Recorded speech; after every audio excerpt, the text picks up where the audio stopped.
Hello everyone, তোমরা যেমনটা জানো আমরা এসেছিলাম তারাপীঠ।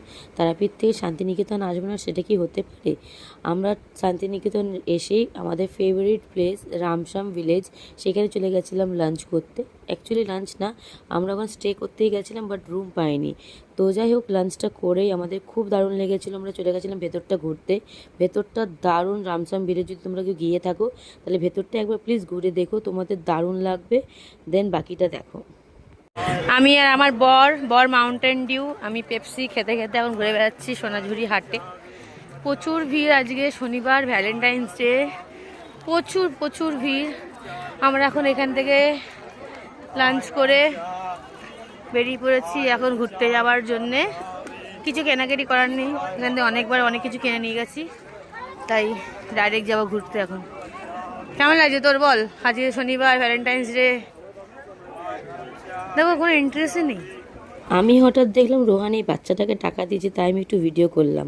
এবার দেখো ওকে, দেখো কি সেজেছে, মুরগি মুরগি সেজেছে, ভালো লাগলো।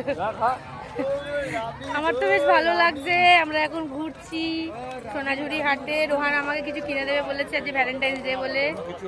এরকম বলিস না বেবি, তুই আমাকে অনেক ভালোবাসিস, মন থেকে আমি জানি। কিনে দিবি কিনে দিবি। সোনাঝুরি হাটে একটু ইয়ার্কি ঠাট্টা করার পর আমি জানতাম আমাকে কিনে দেবে না, অনেক খরচা করে ফেলেছে, তাই আমরা ডাইরেক্ট চলে গেলাম কঙ্কালীতলা। কঙ্কালীতলা যাওয়ার রাস্তাটা আমার দারুণ লাগে, প্রায় 1 ঘন্টা লাগে। আর শান্তিনিকেতন এসেছি, কঙ্কালীতলা যাবো না, এটা কি হতে পারে? সেখানে মায়ের যেখানে মানে অঙ্গ, মানে কি বলবো, 51 পিঠের মধ্যে একটা পিঠ এটা, আর মায়ের অঙ্গটা এই পুকুরেই আছে। তো আমরা এই পুকুরে দর্শন করে শান্তি জল মাথায় ছিটিয়ে ডাইরেক্ট মাকে দর্শন, যেখানে আর কি মায়ের মূর্তিটা রাখা রয়েছে সেখানে গিয়ে আমরা দর্শন করলাম। দর্শন করে মনটা তো মানে খুবই শান্তি হয়ে গেছিলো। ঠিক তার পাশে একটা শিব ঠাকুরের মন্দির আছে, সেখানে গিয়েও দর্শন করলাম। দেন আমরা চলে যাবো ভাবছিলাম, আমার বরকে দেখো আমার ব্যাগ নিয়ে ঘুরছে। যাই হোক, টোটোওয়ালা কাকু বললো যেতে হবে না, তোমরা ভেতরে যাও, গিয়ে দেখো ওখানে সন্ধ্যা আরতি হয়। তো আমরা সেটা দেখতেই যাচ্ছিলাম। ভিউটা দেখতে দেখতে আমার খুব ভালো ছিল, এরকম বাউল গান সবই কিছু, মানে একটা কী বলবো, খুব সুন্দর কেটেছে দিনটা আমাদের। তো সন্ধ্যা নদী দেখার পর আমরা ডাইরেক্ট চলে এসেছিলাম হোটেলে রেস্ট নিয়ে। পরের দিন আমাদের ট্রেন ছিল, তাই সকাল সকাল ট্রেন ধরতে যখন বেরিয়ে পড়েছিলাম চেক আউট করে, আমার বর বললো ডাব খাবি? তো আমি বললাম হ্যাঁ, কেন খাবো না। ডাব খেলাম আমরা দুজনে দুটো।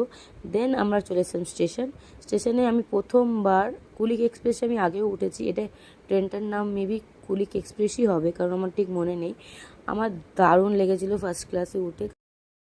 আমরা এখন কুলিক এক্সপ্রেসে উঠেছি ফার্স্ট ক্লাসে। এখন আমাদের সিট ওখানে, কিন্তু আমরা বসবো না, আমরা এখন